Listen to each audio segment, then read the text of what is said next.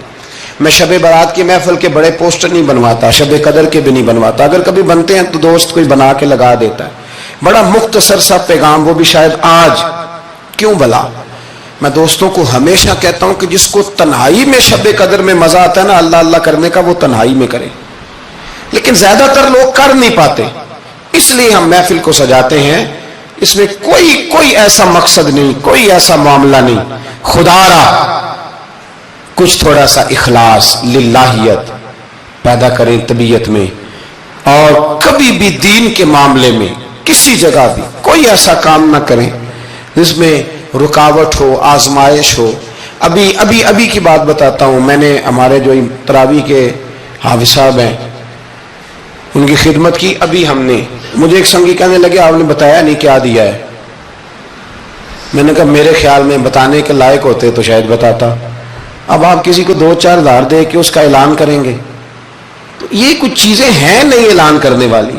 پھر یہ کہ وہ میں دیکھتا رہتا ہوں نا جی، تصویریں پہنچتی رہتی ہیں کہ جو 500 دے رہا ہے وہ بھی فوٹو کھنچوا رہا ہے، جو سوٹ دے رہا ہے وہ بھی فوٹو کھنچوا رہا ہے۔ تو جو ایک جگہ پہ میں کھانے کے لیے بیٹھا تھا ٹیبل پہ، تو انہوں نے پہلے نا برتن اٹھا کے تو چاولوں کی فوٹو کھینچی، پھر قورمے کی کھینچی، پھر ساری چیزوں کی۔ تو میں نے کہا کہ یار پہلے ہمیں پوچھ لو ہم نے کیا کیا کھانا ہے، جو کھائیں گے اس کی فوٹو کھینچ لینا۔ اب تم ہماری فوٹو کے ساتھ قورمہ فٹ کرو گے تو لوگ تو کہیں گے نا مولانا کھا کے گئے، تو میں نے پتہ نہیں کھانا ہے نہیں کھانا۔ تو آپ ڈریں اللہ تعالیٰ سے، ہر بات میں تھوڑی یہ مطلب تصنع آئے گی، ہر بات کے اندر تھوڑا یہ معاملہ رہے گا۔ تو تیسری گزارش جو بڑی ضروری اور بڑی اہم ہے، دنیا میں جو چیز اس وقت سب سے زیادہ پریشانی کا شکار ہے وہ دینی اقدار ہیں۔ ہر شعبے میں تیزی سے کام ہو رہا ہے، تیزی سے، اور دینی اقدار کو لوگ پیچھے کرتے جا رہے ہیں۔ کئی بہانے ہیں لوگوں کے پاس، کہتے ہیں مولوی لڑتے بڑا ہے تو ہم کدھر جائیں؟ تو میں کہتا ہوں کون سا مولوی کہتا ہے شراب پیو؟ کہا ہے کبھی کسی مولوی نے؟ وہ کوئی بھی ہو، کسی نے کہا ہے کہ رشتہ داروں کے تعلقات خراب کر لو، کسی نے کبھی کہا ہے کہ ڈاکے مارو؟ تو آپ کیا بات کرتے ہیں صاحب؟ کون سا مولوی کہہ رہا ہے کہ چوریاں کرو؟ تو دینی اقدار اور چیز کا نام ہے، اصول میں اختلافات ہیں، وہ اپنی جگہ پہ قائم ہے، وہ رہیں گے، چلے آ رہے ہیں، لیکن آپ دینی اقدار کا خیال کریں۔ اب نئی بحث چھڑ گئی ہے کہ مسجد میں سیمنٹ کی بوری دینے سے بہتر ہے کسی غریب کو آٹے کا تھیلا دے دو۔ اصل بات یہ غریبوں کی آواز بند کرنا چاہتے ہیں. ایک مسجد وہ جگہ ہے جہاں سے غریبوں کی آواز بلند ہوتی ہے. سویرے تجربہ کرنا, سویرے کسی مسجد میں افطاری کے وقت پہنچنا, لائنوں میں لگ کے لوگ افطاری کر رہے ہوں گے اور سینکڑوں لوگ روٹی کھا رہے ہوں گے اور ان میں امیر کوئی بھی نہیں ہوگا, سارے ماڑے لوگ ہوں گے.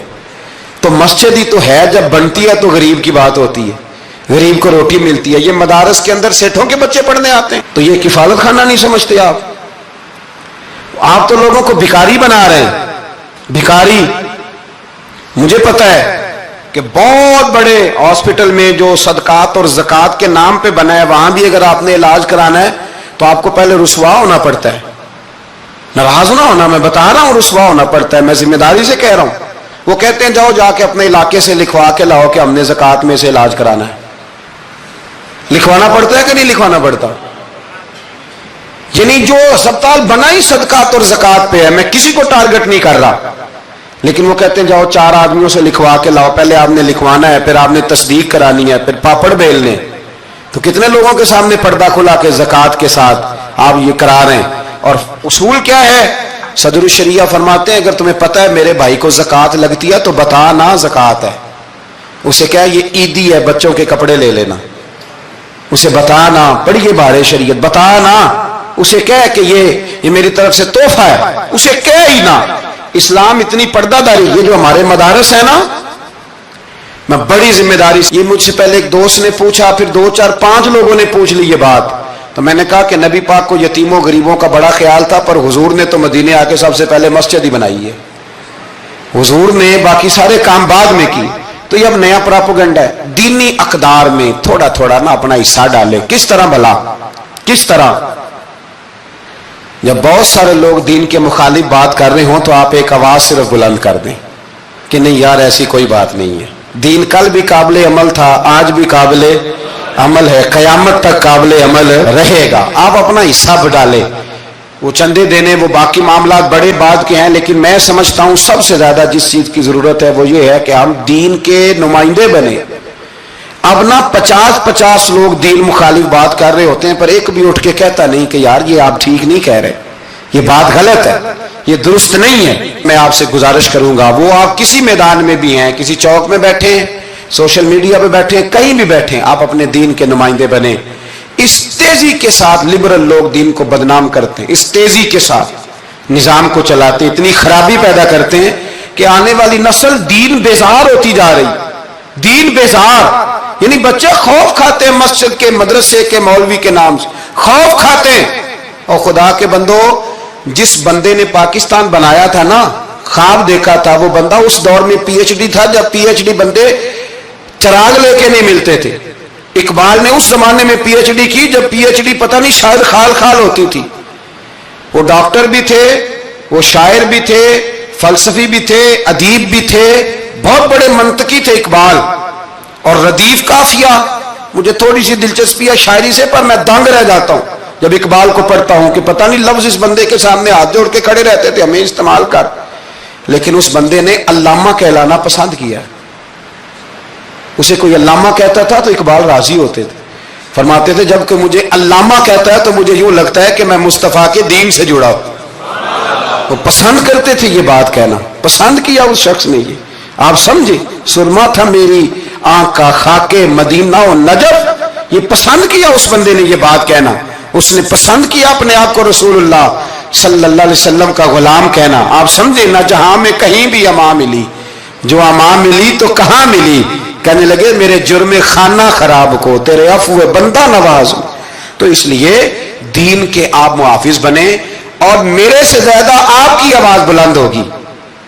جب ایک اسٹوڈنٹ پینٹ شرٹ پہن کے دین کی بات کرے گا تو لوگ کہیں گے نہیں رمق ہے, اس کو یہ کہہ کے بند نہیں کریں گے تو مولوی ہے تیری. تو میں آج شب قدر میں آپ سے گزارش کرتا ہوں, میں منت کرتا ہوں, اب نہ بڑی تباہی ہو گئی ہے.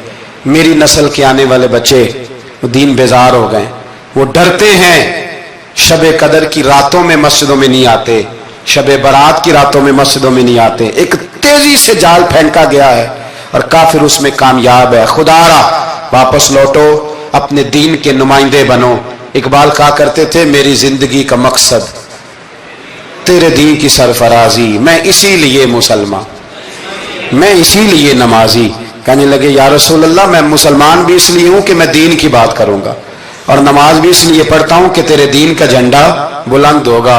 پر دین نبی دا وانگ یتیمہ رووے تے کرلاوے تے آکھے میں کتھوں لبا عمر بہادر جڑا مینوں سینے لاوے. بڑی قسم پرسی ہے. دین کے نمائندے بنو, دین کی ذمہ داریوں پر آپ اپنا کردار ادا کرو, یہ بڑا ضروری ہے. تھوڑی منصوبہ بندی دین کے لیے بھی کرو. اگر پروفیسروں میں, ڈاکٹروں میں, انجینئر لوگوں میں, سیاستدانوں میں آپ کو اچھے لوگ مل جاتے ہیں اور آپ دل و جان سے ان پہ قربان ہونے لگتے ہو تو کوئی دیندار بھی تلاش کاری لو, انشاءاللہ بڑے بڑے اچھے لوگ مل جائیں گے اور اللہ کے فضل سے مل جائیں گے, اللہ کے کرم سے مل جائیں گے. اور یہ وہ والا کھیت ہے جو اکثر سرسبز و شاداب ہی رہتا ہے, اکثر سرسبز و شاداب ہی رہتا ہے, اکثر اس کے اندر خوبصورتی اور پھل پھول اور پودے لگے رہتے ہیں. جو میں نے کہا میں دعا کرتا ہوں اللہ اسے قبول فرمائے. جہاں ہم بھول گئے میری دعا ہے اللہ ہم سے درگزر فرمائے. خیر کی بات کی اللہ ہمیں توفیق عطا فرمائے.